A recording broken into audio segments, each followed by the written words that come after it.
Top of the bulletin this hour, the death toll from the Mthatha floods has risen to 86, with search efforts for the missing still currently underway. For more on this now, let's take you to SABC News reporter Nomzwanele Mngoma, who's in the Eastern Cape for us. So Nomzwanele, search and rescue efforts continue. Can you update us on the current situation right now following the floods, and how are the rescue and recovery efforts progressing for those affected? Greetings, Mngoma, and to the viewers at home. At the moment, nothing much has been done since we were at Mthatha Central Police Station. The rescue teams are still preparing to go to where they'll be conducting their operations. But we heard that their first stop will be at Mthatha Dam, where some of the bodies were recovered. But from there, we are also expecting them to go down the streams, because we also heard that they are not only focusing on the dams and bridges here around Mthatha, because you remember that those affected areas are Dikolini and Slovo Park, which are near the Mthatha Dam and near some of the bridges that are here in Mthatha. But some of the bodies that were recovered in another municipality, another town, which is Libode. It is not far from Mthatha, but it is a bit far. So we are also expecting them to go down the streams and check for these bodies. But at the moment, they're still preparing to go there. We are at Mthatha College, where we saw some of the rescue teams leaving, but some are still at Mthatha Central Police Station, and we will be going with them and give you more information regarding the progress, because the members or the families that have been affected did not get all of their loved ones when they went to the mortuary to identify the bodies that are there. And you'll also remember that for them to identify their loved ones in those mortuaries, they need to identify themselves first, so you know that they lost all of their documents during the floods. So it is a bit slow, the progress is a bit slow, but it is being done. And they were saying yesterday, now that they are being placed in the holes in Dikolini and Slovo, where we went, they were saying that they were expecting some of the departments to go to them, because at the moment they are still vulnerable. They are not able to go to your home affairs to get their identifications, because they were told that it's not going to be very hard to assist them in terms of getting their IDs. But they are saying they were also expecting some of these departments at least to go to them and assist them where they are, so that at least the process does not get slow. Because now, when they are not at the centers, they are at the mortuaries. And yesterday when we went to Dikolini, they were in Dikolini waiting for authorities that were going to take records of the damage that has happened. So each and everyone was expected to be in their house, whether it has collapsed or still standing. And when we were there, we spoke to those who are picking up the pieces of what is left to their houses, because some were cleaning their houses. We went inside and saw the damages. Nothing is left, and they don't even know where they are going to start. There is even a lady that was still building a 9-roomed house.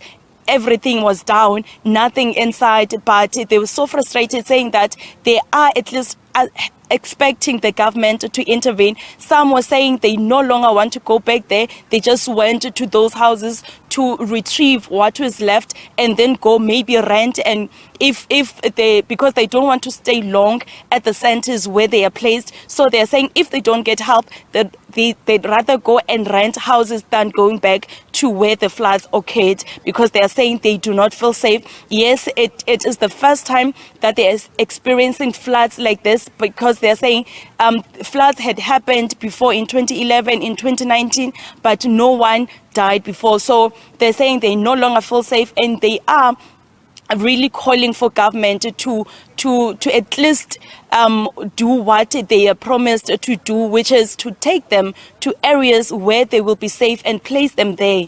Back to you in studio, Mngoma. Sure, Nomzwanele, I must say what you are telling us now speaks to the ripple effect of all the devastation that we've seen. What sort of support and relief measures are being provided to displaced residents, and just how are the local authorities as well and aid groups coordinating all the response efforts currently? At the moment, Mxolisi, we saw Gift of the Givers making sure that they do not go hungry.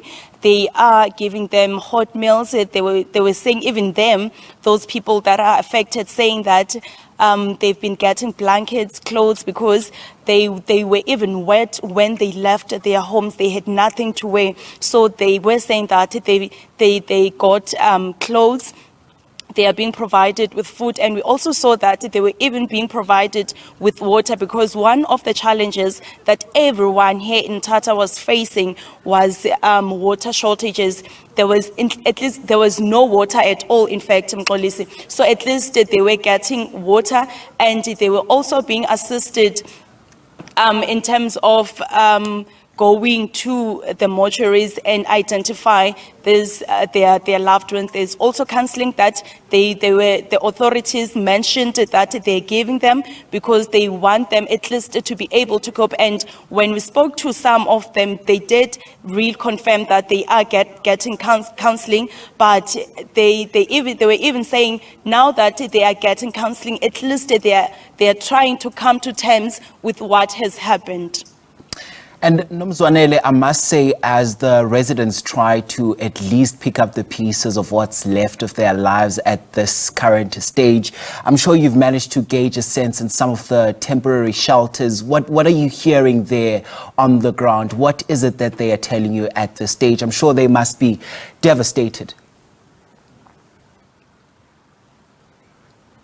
Yes, Mxolisi, they are. And yesterday, when we went to some of the centers, we requested an interview with one of the people that are affected. They did not even want to speak to us, and they were very devastated when Mxolisi comforting each other, because when we got to another center, it was after their visit to the mortuary. So it was a very devastating thing to watch when Mxolisi, and they're trying to assist each other, because there is also a gentleman that rescued some of the people when these floods occurred. He was also there, at least giving them support, trying to make sure that they get to where they need to be.